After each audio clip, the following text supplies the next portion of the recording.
Yeah. We're live. Okay, we're live, and you're on. Good afternoon. I'm Don Hunt, the Executive Director of CDOT. We're here in the headquarters auditorium. We have a full crowd here today, anxious to see what these two fellows are going to tell me.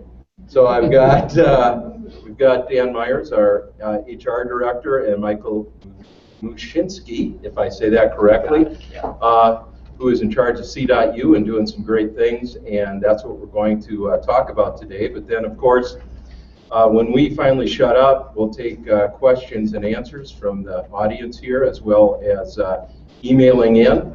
So and can I read that? Text 303-514-4913 or DOT_feedback@state.co.us. So I just wanted to say a few words here to get this kicked off. They asked me to say, talk about a few things. First off, really big, really good news. You read about it last Friday. Josh Blakely is our new chief engineer, and he will take that office on July the 14th. He's on vacation right now, so probably his last one he's going to get for a little while. But, oh, wow, there's his picture even. Cool. You know, we had some really good candidates. It was a difficult decision. I felt that Josh, because of his familiarity with CDOT, the work he had done in the bridge program, adopting some of the new techniques we have in program management, to move that program forward. You know, we had a bond covenant we were trying to hit in terms of expenditures, and so it was really a great test of some of the techniques and tools that we'll be using in program management. And Josh obviously has a good history with CDOT, as well as his father with CDOT, so I think he will represent the values that this organization holds dearly. Getting a lot of questions about the Highway Trust Fund. You know, about half of our budget comes from the 18-cent federal gasoline tax that gets shipped off to Washington, and then payment at a time comes back to CDOT for our projects. We actually bill thousands of times a year to get that federal money back on each of our individual projects. So, like all things in Washington, they are struggling right now. The Congress put together the 2-year MAP 21 program and funded it for a couple of years, but it runs out on September 30th. They're already starting to see a decline in the trust fund, and starting in August, there will probably be a lag in payments back to CDOT. However, I want to say that you know, there is a benefit to a cash balance sometimes, and this would be it. We can continue our program for a while without worrying too much about the federal government and what they're doing. We'll continue to make payments out of our state side, state gasoline tax. But there is a point in later in the year, you know, October to December, if Congress can't get their act together, it could start to have an effect on our program, and we would probably have to start holding back bid awards in order to manage our cash. So I'm optimistic. They always seem to take us to the brink. I think they'll take us to the brink again, and then restore the funding of the trust fund. In fact, there's a bill right now being introduced in the Senate that would at least get us through the end of the year, through December, so they could all come back after the election and figure out something a little bit bigger. So I'm optimistic, but it is something to keep an eyeball on towards the end of the year.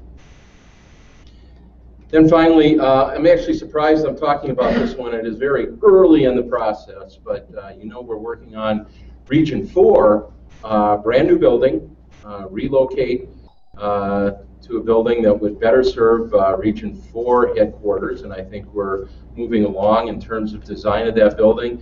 I think will be a lot better in terms of allowing us to accomplish the many programs that we need to take forward, working together. It would be a more open office environment. They're talking about an atrium space in the middle where they could hold employee meetings, employee get-togethers, more interaction between different kinds of teams and governments. So a more collaborative kind of workspace. And that's moving along. We also started to look at headquarters, though. And the word we got back from our real estate advisor is that if we're at all thinking about relocating headquarters to a more efficient site and to a more efficient building, now might be the time to do that in terms of the real estate market. This site that we're on here in Denver is probably approaching its cyclical peak in value. If we were to dispose of this site for another use, we probably would get the most money out of it, at least in this real estate cycle. So we did have a real estate advisor look at other sites for headquarters, and there they are. The requirement was the building needed to be within 5 miles of the state capitol, so close proximity to downtown, and then somewhere on the RTD rail system. So everything that's in red are the sites that would be available. You can see a lot of them are along I-25, a couple, or maybe one out on the West Rail Line, US 6, and then one on I-70 to the east. The commission did give us a thumbs up to proceed to the next step. The next step would be to figure out how we would make all of that happen. How would we procure design services for a new building? How would we dispose of this building? What would be the timing? What would be the cost? How would we finance it? So still very early, but I wanted to make sure that folks are aware of that. And for those of you in Region 2, we haven't forgotten about you. Headquarters jumped ahead here for a moment because of the real estate market, but we know also there's a commitment to Region 2 for a new Region 2 headquarters building. And what I'd like to do is see Region 4 just get a little bit further along in terms of design, maybe even to the point of pricing. We're in a very accelerating kind of construction market right now. We all know that. It's happening with buildings too. So we want to make sure we understand the risks before we start 2 regional headquarters buildings at the same time.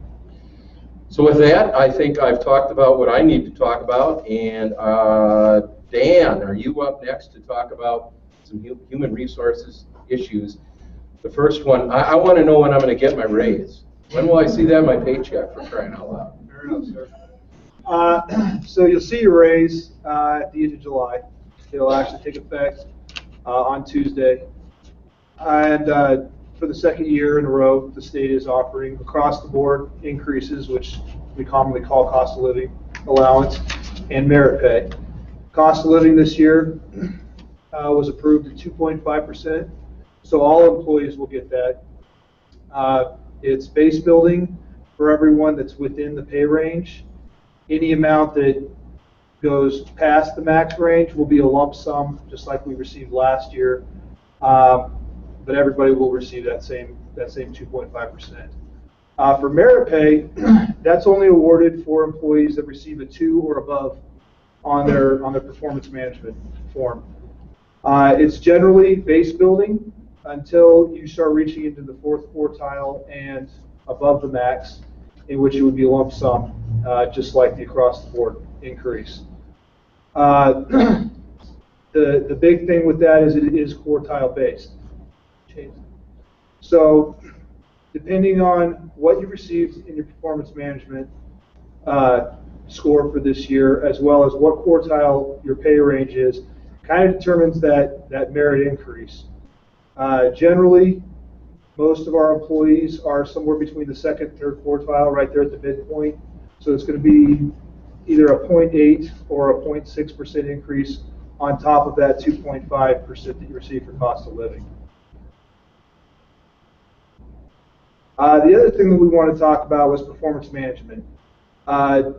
Last Thursday, we sent out a manager's training for a secondary manager's training for performance management, which we just released today for all employees. And that's basically covering how to rate the end of the quarter as well as the final performance rating. And the real reason why we did this was to increase time, save on paper, and create less effort to get this done. So everything's digital now. There's no more filing. I know all of our administrative staff is pretty happy about the fact that they don't have to deal with 100 forms every day. Okay. Well, I'm happy to have the opportunity to spend a couple of minutes to give you all an overview on what CDOT U is all about, some of the resources you can find at the CDOT U website, and as time allows, a few highlights on the Leadership Journey program, which is being piloted right now as we speak. So CDOT U really has three basic goals. The first one is to create a learning culture. And what I mean by that is that we want to give employees the information, the tools, and the resources so they can take an active role in their own career development. Examples of that would include the career development maps that we've developed and have posted on the CDOT U website. So I'll have an opportunity to show you where those are here in a couple of slides. The second goal is to design learning that meets our organizational strategies and needs. And by that, how we do that is we take training and we organize it and develop it by college. And those colleges represent specific business groups, business units at CDOT, and the specific needs that they have. And together, those colleges form a really great platform for collaboration in building the kind of training that has a reach that goes across the whole organization, and it also achieves economies of effort and economies of scale. And then our third goal is to deliver learning programs that are both effective and efficient. And the way we do that is by instituting a universal set of curriculum design and instructor standards. We have a common learning management system we use to administer all of our programs, and we look to develop greater e-learning opportunities in the very near future, and some, in fact, right now. So on this slide, you'll see that we have the homepage of the internet. And you see up in the upper right-hand corner, there's Don Hunt's blog. Go down 2 tiles, and there you have a C.U tile. Click on that, and that'll take you to the C.U webpage. The idea behind this webpage is to give you a single portal where you can find just about anything that has to do with training here at CDOT and the resources that support it. So there's a couple things I want to point out to you. Up at the top, right under our slogan, helping you take charge of your career, you're going to see a link for the training calendar, CDOT Integrated Training Calendar. And right below it, same bullet, right below it, we have the CDOT Training Calendar User's Guide. That user's guide gives you step-by-step screenshots on how to sign into that calendar, how to use its functionality, and how to find things you need there.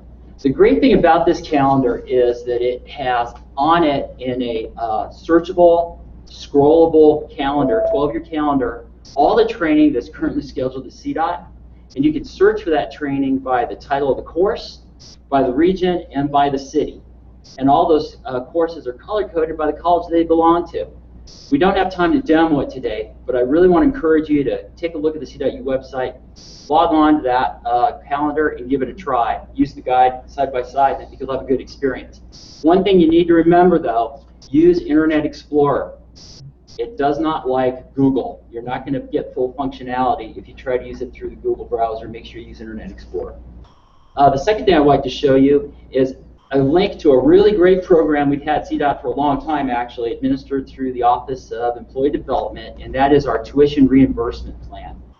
A great resource for employees. A lot of employees don't know that there's up to $2,500 available to you each year to reimburse you for training expenses you incur by going out and enrolling to courses, getting certifications, and other things like that.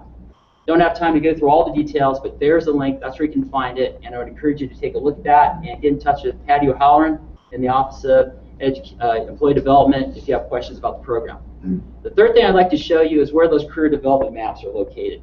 If you go down on that CU website and you see training requirements, you go just a touch further and you'll see career development maps. You click on those, and what you're going to find is a very clear progression of the kind of competencies that people really need to succeed in their jobs, particularly in the areas right now of leadership and management. Those are the maps we have up there now. Technical maps will follow later.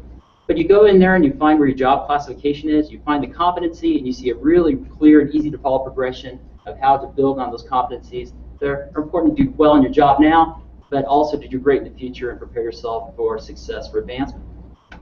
Last thing I want to show you was if you want to know more about C.U, there's a link there that says colleges. We have diagrams of the colleges. We have point papers and what we're all about. So if you're interested in those kind of details, they're all there. Wow. Lastly, do I have another minute or am I done? I do. Okay. Lastly, I'd like to tell you a little bit about Leadership Journey. So if you're on that same page, you'll notice on the bottom right, we have an arrow there pointing to your training opportunities, a tab for Leadership Journey program. That is a great new program that's been rolled out by the Office of Employee Development, and it is a 3-tiered program.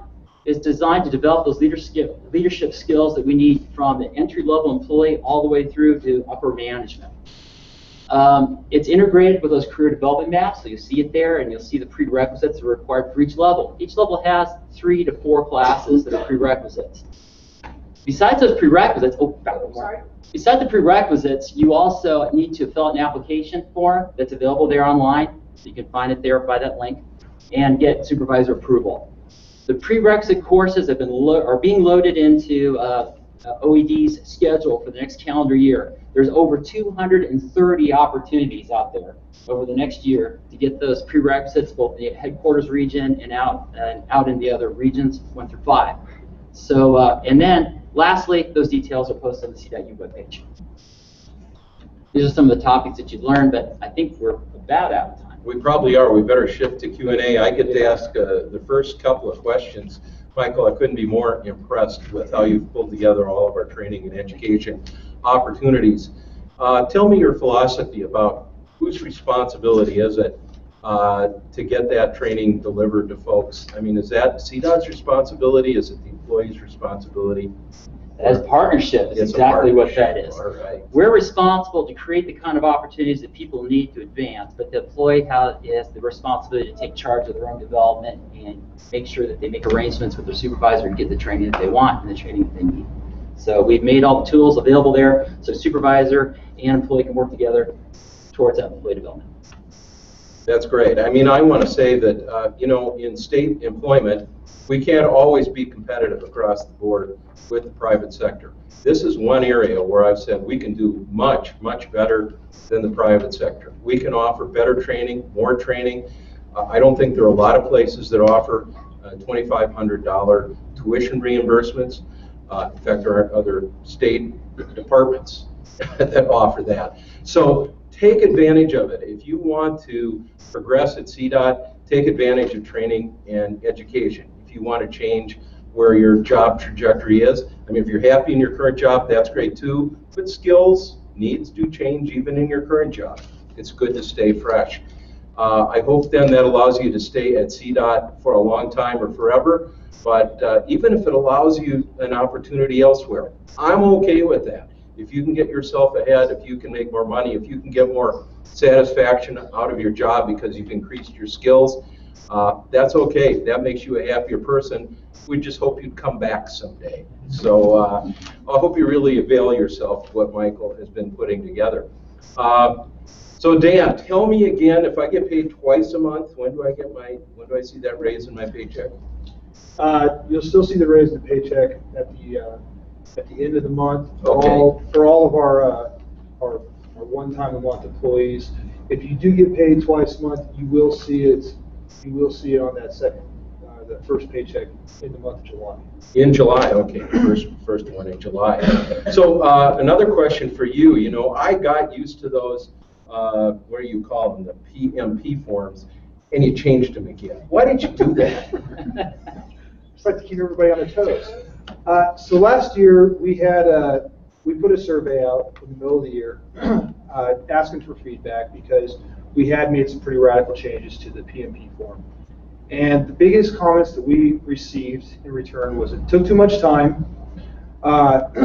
Did anyone tell you it took too much time? I think everyone told me, including you. So I had to cut the time. We were rating way too many things, and people really wanted to know where they stood at the end of each quarter.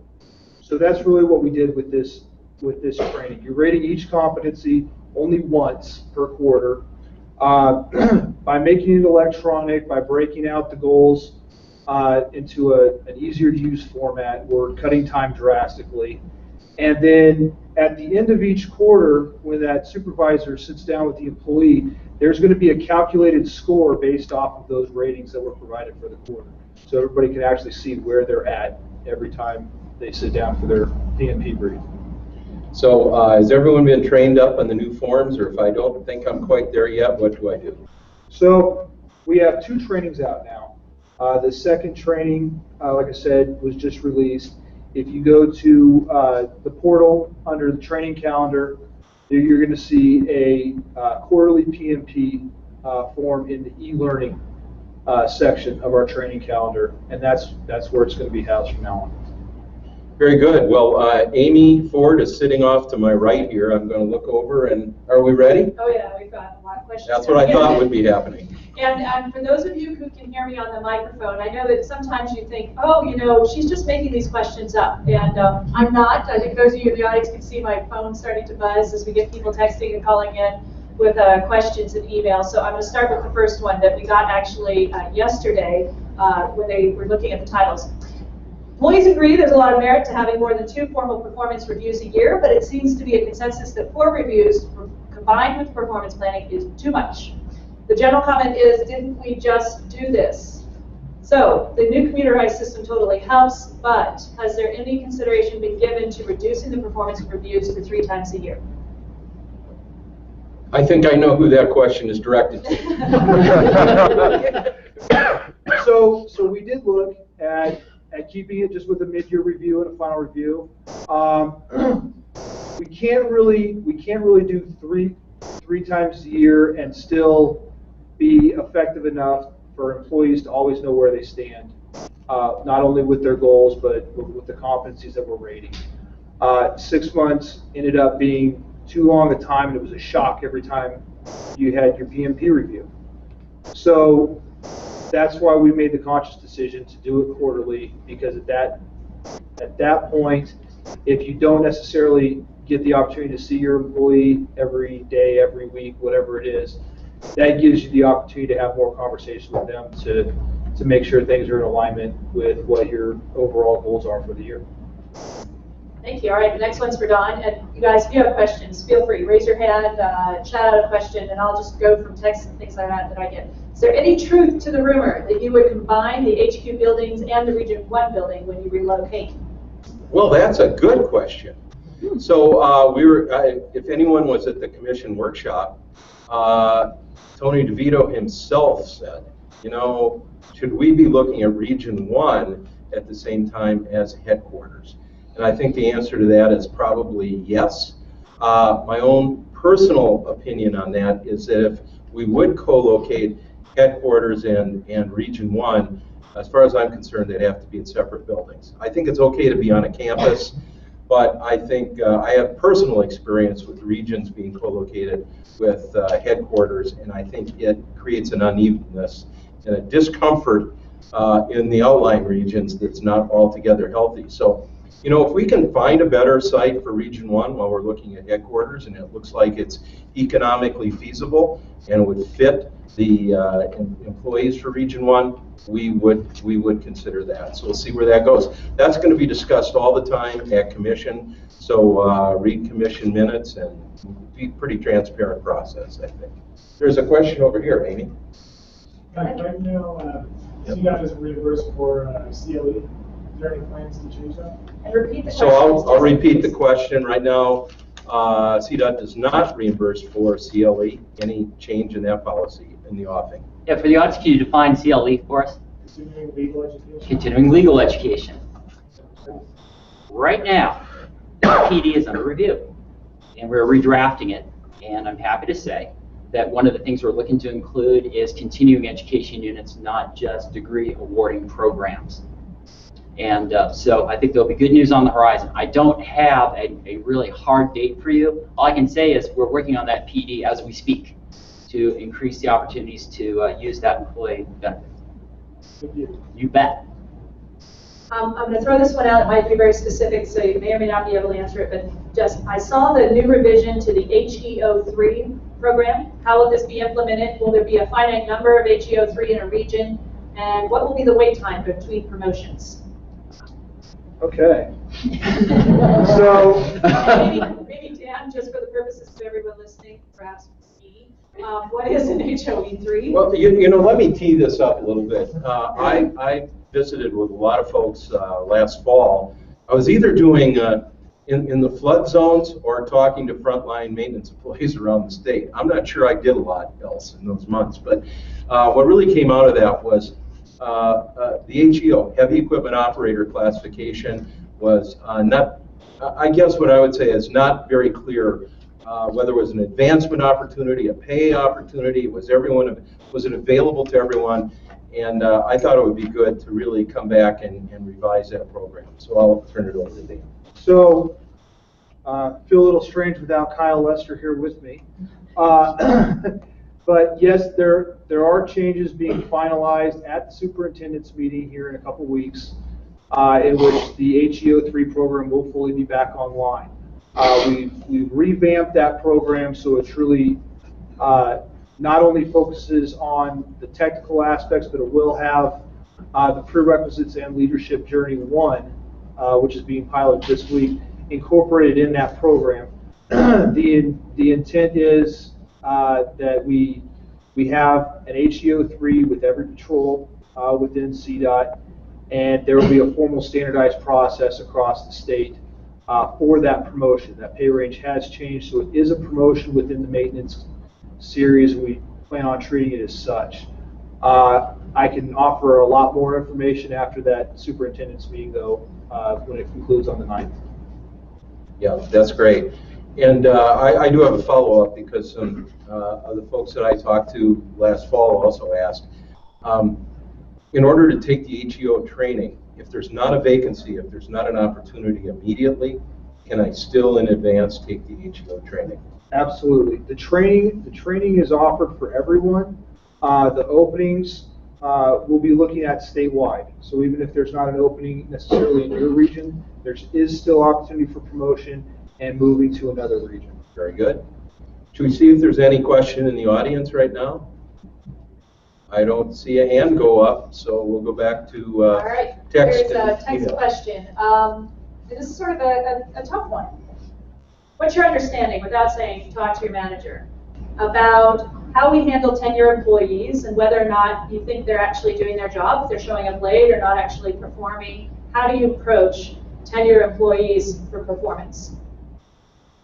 Wow. Well, I'll just give you my philosophy. It probably isn't exactly in line with every part of our employee management, so I'll turn to Dan on that one. But goodness sakes, we're a group of people here that depend on one another to get service out to our customers, and everyone's got to be pulling their weight in order for us to have a chance to do our job. And I would say as an employee, there's nothing more demoralizing than working with someone who is just showing up to punch the clock. So Dan, how can we take care of that?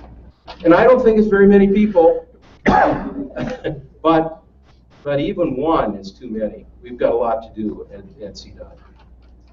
Well, so this is a manager asking this, or? They're saying, give us an answer beyond talk to your manager about this employee.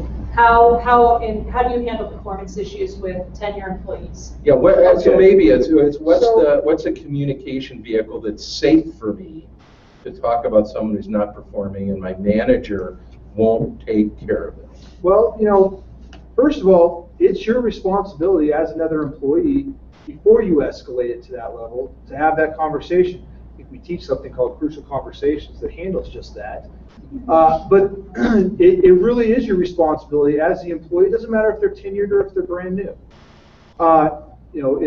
You have to bring that problem out in the open and let them know that it's not okay, that their behavior is what it is.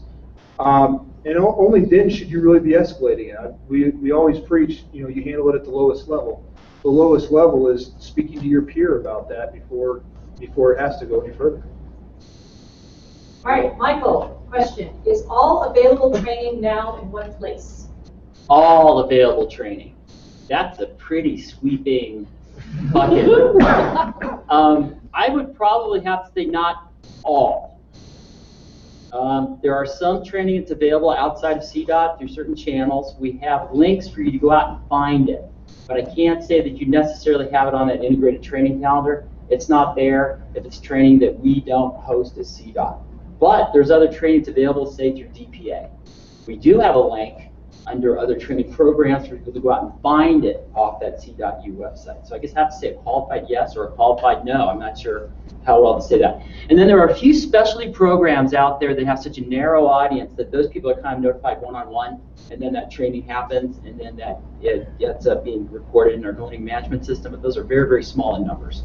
But you won't necessarily have visibility in absolutely everything that goes on statewide or in CDOT, but we're working on other ways to get that visibility out to you. All right, we have about 2 more minutes, and I saw all of a sudden just got like 6 texts. So I'm going to ask just a couple. How many rating 3s were given this year among CDOT employees? Is Heidi here? I think it was somewhere in the neighborhood of 20%. A little bit lower, it's about 17. 17%. Oh, Dan would know that too. It was don't quote me on this, it was about 540 threes were given statewide. It was about 17% of the population received 3s this year. And the next question is sort of similar. Is CDOT doing reallocations this year? Okay, so CDOT no longer does reallocations once a year. Based off of documentation that was sent out by Heidi Humphreys and the CFO, Scott Richrath, regions and divisions are able to reallocate throughout the year whenever they see fit. The main thing that we will be paying attention to is where is that division or region with regards to their salary cap. If there is no danger of going over that cap, we are reallocating every month of the year. All right, and the last question, and for those of you who texted us with questions, what we will do is we'll take those questions that were unanswered and we'll put them together, and they will form part of the FAQs that are on the front page of the intranet. Right under the video chat, there's FAQs, and all of the questions that come off of these video chats we put onto there, and we'll fill those in. But the last one is this. Can you explain hard to fill guidelines? I know I can't. I don't have my cheat sheet in front of me. Hard to fill guidelines follows a criteria of about 5 or 6 different things. Everything from the cost of living in that zip code to availability to recruit and retain people in that area. Like I said, there's a number of things you can actually find it in the chief engineer's memo that we do have posted on the intranet. But what we do is we evaluate those zip codes that we have deemed as hard to fill annually to find out if they still meet those criteria. If they do, it stays on. We end up adding a few areas every year, and we end up taking a few off, just depending on how the demographics of that zip code have changed throughout the year. Can I close it up? Okay. Well, thank you again for attending. I think we have some great information out there. I do encourage you to go to the intranet site, FAQ. Always better to have real information. It's not as much fun as gossip, but I encourage you to use the real answers to the real questions, and we'll just keep infilling those FAQs. 4th of July is coming up. I want everyone to have a great time with their families, but as we go into the next week, remember, when you're working or you're with your families, stay safe. Everyone comes home. Have a great weekend. Bye-bye.